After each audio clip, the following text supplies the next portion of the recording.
Good morning, class 7th. Let's continue our chapters again. Now today we'll discuss administration in the kingdoms. Kingdoms में यानी कि empires में administration कैसा था? Many of these new kings adopted high-sounding titles such as Maharaja Adhiraj means great king or overlord of kings.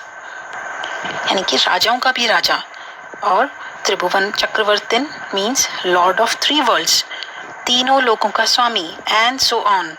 However, in spite of such claims, they often shared power with their samantas as well as with associations of peasants, traders and brahmanas. अब जैसे जैसे उनका land बढ़ता गया, उनका reason बढ़ता गया, they shared power with samantas, peasants, traders and brahmanas. सबके साथ उन्होंने अपनी पावर शेयर की, मीन्स उनको भी थोड़े थोड़े राइट दिए that they were also able to take decisions in their region. Okay. In each of these states, resources were obtained from the producers, that is, peasants, cattle keepers, artisans, who were often persuaded or compelled to surrender part of what they produced. और हर एक state में जो resources थे वो producers से obtain किए गए थे.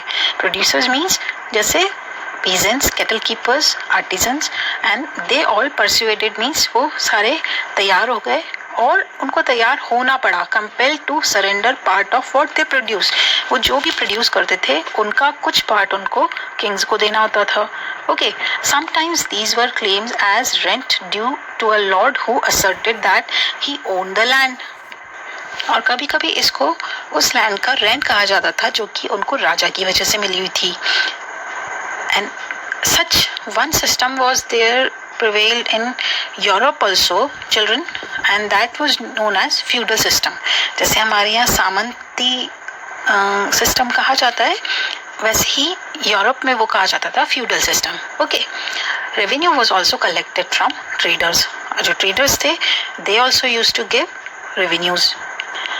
These all resources were used to finance the king's establishment, as well as for the construction of temples and forts. अब किंग को जो फोर्ट बनाना होता है या टेम्पल्स बनाना होता है या और भी कोई जो कंस्ट्रक्शन वर्क करना होता था, तो ये सारे उनके लिए रिसोर्सेज कहाँ से अवेलेबल होते, मनी कहाँ से अवेलेबल होती, यहीं से. Okay, which he used to take as rent और टैक्स. ठीक है. They were also used to fight wars, which were in turn expected to lead to acquisition of wealth in the form of plunder and access to land as well as trade routes.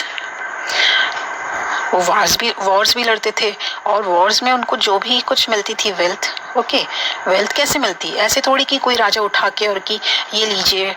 Okay, ऐसे नहीं मिलती थी, वो उनसे छीन लेते थे, plunder करते थे, मीन्स लूट लेते थे उनको. And access to land as well as trade routes, और उनके जो ट्रेड रूट्स थे उनको भी सारा अपने अंडर ले लेते थे.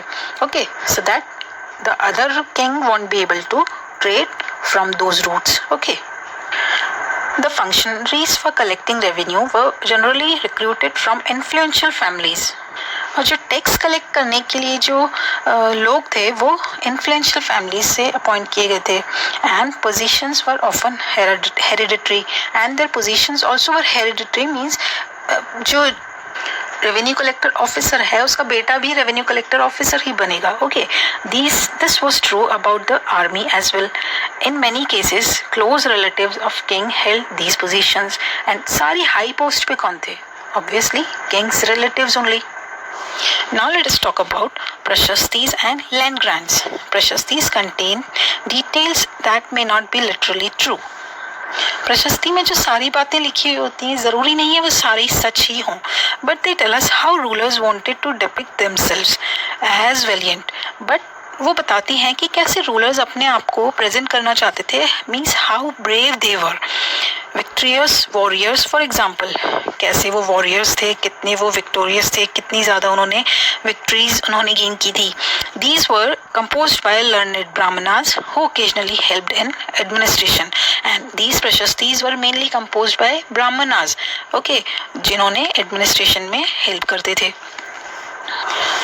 तो जब Brahmanas king की प्रेज कर रहे हैं, then kings also often rewarded Brahmanas by grants of land.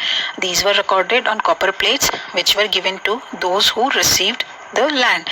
And जो ब्राह्मण को जिनको लैंड देते था king, okay, and these were recorded on copper plates means इतने ब्राह्मणों को ये लैंड दी इतनी सारी. Okay, so you can see here a picture also given here in this box also. Figure 2 is showing this is a set of copper plate recording a grant of land made by a ruler in 9th century, written partly in Sanskrit and partly in Tamil.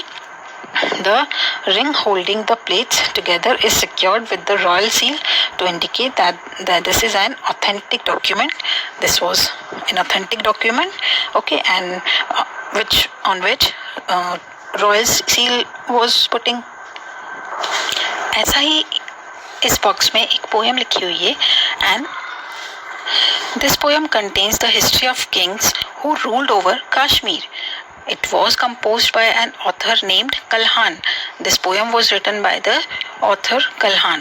He used a variety of sources including inscriptions, documents, eyewitnesses, accounts and earlier histories to write his account.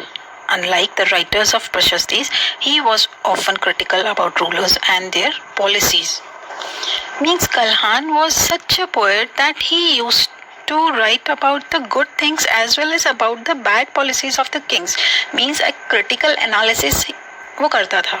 Okay.